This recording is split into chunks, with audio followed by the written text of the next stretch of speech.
कहानी की शुरुआत में हम कुछ लोगों को देखते हैं जो कि एक खदान में काम कर रहे थे। तभी अचानक वहां पर एक धमाका होता है और ओलिवर नाम का एक आदमी जो कि उस खदान में काम करता था वो उनकी मदद के लिए भागता है और लोगों को बाहर निकालता है। पर उनमें से टैडी नाम के एक आदमी की मौत हो जाती है और उसकी डेड बॉडी को घर पहुंचाया जाता है, जहाँ पर उसकी वाइफ ये देखकर बहुत रोती है। तभी सीन यहाँ से शिफ्ट होता है और हम एक पार्टी में कोनी नाम की एक खूबसूरत लड़की को देखते हैं। तभी उसके पास एक आदमी आता है जिसका नाम क्लिफर्ड था और वो बहुत अमीर था। अब कुछ देर बातें करने के बाद वो एक दूसरे से इम्प्रेस हो जाते हैं और साथ में डांस करने लगते हैं। लेकिन कोनी के दोस्त डंकन को ये बिल्कुल भी पसंद नहीं आता, क्योंकि अब उन दोनों की ये मुलाकात प्यार में बदल चुकी थी, जिसके बाद वो दोनों एक दूसरे से शादी कर लेते हैं। शादी करते वक्त ये दोनों कसम खाते हैं कि ये दोनों एक दूसरे से हमेशा वफादार रहेंगे और कभी भी एक दूसरे का साथ नहीं छोड़ेंगे। अब उन दोनों की मैरिज लाइफ बहुत ही अच्छी चल रही थी, पर अगले ही दिन क्लिफर्ड को सेना में जाना पड़ता है क्योंकि वो एक सोल्जर था।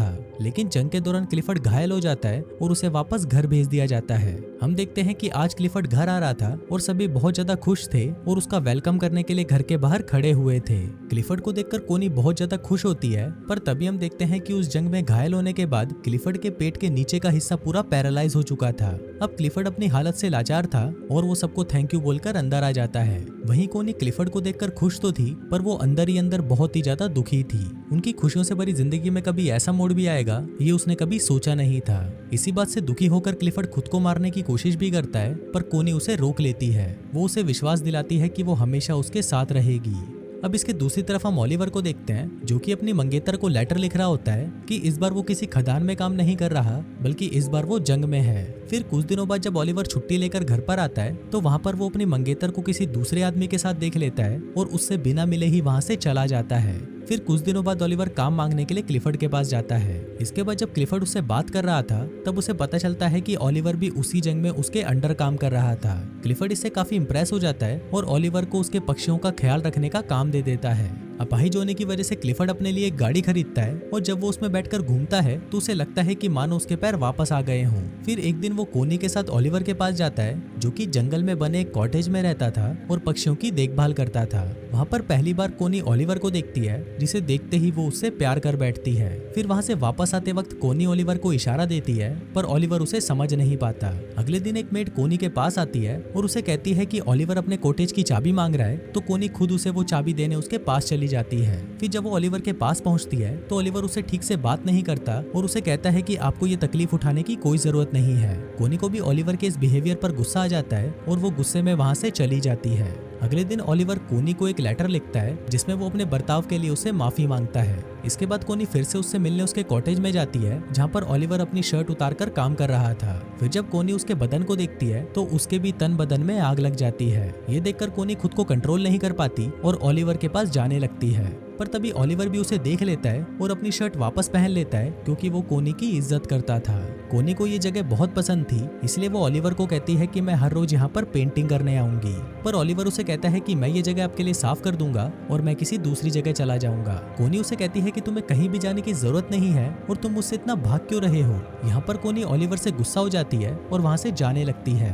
लेकिन तभी वहाँ पर बारिश आ जाती है, इसलिए वो ओलिवर के साथ उसके कॉटेज में चली जाती है जहाँ पर वो दोनों आग जलाकर खुद को गर्म करने लगते हैं। पर तभी ओलिवर वहाँ से उठ जाता है क्योंकि वो कोनी के इरादे समझ रहा था। कोनी उससे पूछती है कि तुम मुझसे दूर क्यों भाग रहे हो, तो ओलिवर उसे कहता है कि मैं तुमसे दूर नहीं भाग रहा, बस मैं डर रहा हूँ क्योंकि अगर क्लिफर्ड को हमारे बारे में पता चल गया तो मेरी नौकरी चली जाएगी।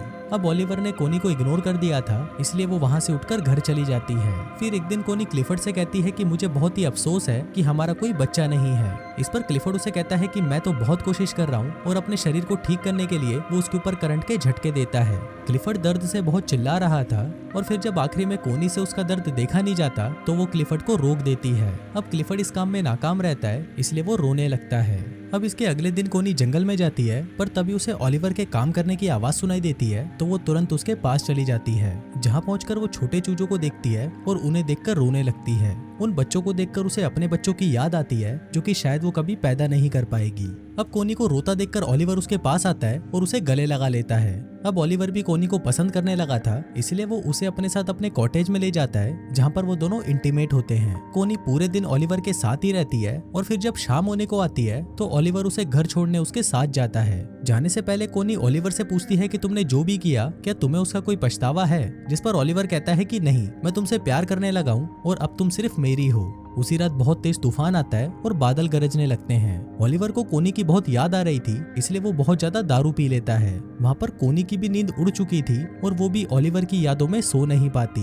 फिर वो खिड़की से ओलिवर के घर की रोशनी को देखती है और वो खुद को रोक नहीं पाती और दौड़ते हुए ओलिवर के पास चली जाती है। लेकिन तभी हम देखते हैं कि कोनी को जाते हुए उनके घर की एक मेड उसे देख लेती है। वहीं ओलिवर भी वहाँ पर कोनी का इंतजार कर रहा था और वो कोनी को कहता है कि मुझे नहीं लगा था कि तुम मुझसे मिलने आओगी। इस पर कोनी उसे कहती है कि मैं कभी भी तुम्हें अकेला नहीं छोड़ूंगी और फिर वो दोनों वहीं पर इंटीमेट होते हैं। एक दिन क्लिफर्ड के घर पर एक पार्टी होती है जहाँ पर डंकन भी आया होता है। फिर क्लिफर्ड देखता है कि कोनी और डंकन साथ में डांस कर रहे हैं और उसे ये देखकर बिल्कुल भी अच्छा नहीं लगता। अगली सुबह क्लिफर्ड कोनी से कहता है कि तुम्हारे लिए तुम्हारे पति से ज्यादा इंपॉर्टेंट एक बच्चा पैदा करना है। कोनी हमेशा से ही एक बच्चा चाहती थी और क्लिफर्ड को लगता है कि शायद इसीलिए कोनी डंकन के करीब जा रही है। पर इस बात से कोनी बहुत गुस्सा हो जाती है, जिस पर क्लिफर्ड उसे कहता है कि उसे इस बात से कोई फर्क नहीं पड़ता कि तुम किसी से भी अपना बच्चा पैदा करो, बस वो बच्चा मेरा होना चाहिए। अब इस बात से गुस्सा होकर कोनी ओलिवर के पास चली जाती है और उसके साथ इंटीमेट होती है। फिर एक दिन कोनी को पता चलता है कि वो प्रेग्नेंट है और वो इस बारे में क्लिफर्ड को बताती है। क्लिफर्ड ये सुनकर बहुत खुश होता है और वो कोनी से उस आदमी का नाम पूछता है, पर कोनी उस आदमी का नाम नहीं बताती। एक दिन क्लिफर्ड ओलिवर से मिलने उसके पास जाता है और वो कोनी को भी अपने साथ चलने को कहता है। अब वो दोनों जा ही रहे थे कि तभी ओलिवर पीछे से आता है और कोनी को पकड़कर किस करने लगता है। अब वो दोनों किस कर रहे थे कि तभी क्लिफर्ड कोनी को आवाज लगाता है। दरअसल क्लिफर्ड की गाड़ी कीचड़ में फंस गई थी, पर तभी वहाँ पर ओलिवर आता है और उसकी गाड़ी को धक्का लगाने लगता है। पर इसी दौरान वो खांसने लगता है क्योंकि खदान में काम करने की वजह से उसके दोनों लंग्स खराब हो चुके थे। फिर कोनी क्लिफर्ड से कहती है कि तुम ओलिवर को रोक दो, नहीं तो वो मर जाएगा, लेकिन क्लिफर्ड ऐसा नहीं करता। अब फाइनली ओलिवर उसकी गाड़ी को कीचड़ से निकाल देता है और खांसता हुआ वहाँ से चला जाता है। थोड़ी देर बाद कोनी ओलिवर के पास आती है तो ओलिवर उसे गुस्से में कहता है कि उसने 12 सालों तक उनकी खदानों में काम किया और अपने लंग्स खराब कर दिए, लेकिन इसके बाद भी उसे जंग के लिए फ्रांस भेज दिया गया। वो कहता है कि मेरी लाइफ तुम लोगों जैसी नहीं है, इसलिए तुम अपने पति के पास वापस चली जाओ। फिर एक दिन कोनी की मेड मिस बोल्टन ओलिवर के कॉटेज में जाती है जहाँ पर उसे कोनी की डायरी मिलती है और उस डायरी को देखकर वो समझ जाती है कि कोनी के पेट में जो बच्चा है वो ओलिवर का है। एक दिन क्लिफर्ड आने वाले बच्चे की खुशी में अपने घर पर एक पार्टी रखता है, पर तभी वहाँ पर मिस बोल्टन आती है और क्लिफर्ड को कहती है कि कोनी के पेट में जो बच्चा है वो ओलिवर का है।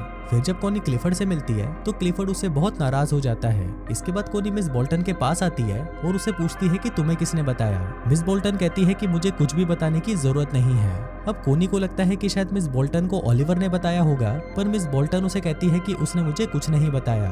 अब इस बात से कोनी रोने लगती है और उसे कहती है कि वो ओलिवर से बहुत प्यार करती है। फिर मिस बोल्टन उसके पास आती है और उससे माफी मांगते हुए कहती है कि जल्दी से ओलिवर के पास जाओ वरना तुम्हारा पति उसे मार देगा। अभी सुनकर कोनी भागते हुए ओलिवर के आउट हाउस में जाती है और देखती है कि वहाँ पर कोई नहीं होता। ये देखकर कोनी रोने लग जाती है, पर तभी वहाँ पर ओलिवर आ जाता है और उसे देखकर कोनी उसे गले लगा लेती है। इसके बाद हम देखते हैं कि कोनी क्लिफर्ड के घर पर आती है जहाँ पर वो उससे डिवोर्स मांगती है, पर क्लिफर्ड उसे मना कर देता है और ओलिवर को बुलाने के लिए कहता है। पर फिर जब ओलिवर वहाँ पर आता है तो वो दोनों आपस में बहुत बहस करते हैं और फाइनली कोनी और ओलिवर क्लिफर्ड के घर को छोड़कर चले जाते हैं। फिर उनके जाते वक्त क्लिफर्ड वहाँ पर आता है और वो कोनी को तलाक देने के लिए मान जाता है। दोस्तों, ये फिल्म किसी भी तरह से कोनी के ये काम को जस्टिफाई नहीं करती। कोनी ने क्लिफर्ड के साथ जो भी किया वो सही नहीं था। यहाँ पर डायरेक्टर आपके लिए ओपन एंडिंग छोड़ देता है जहाँ पर आपको खुद डिसाइड करना है कि कौन सही है और कौन गलत। और दोस्तों, इसी के साथ ही ये कहानी यहीं खत्म हो जाती है।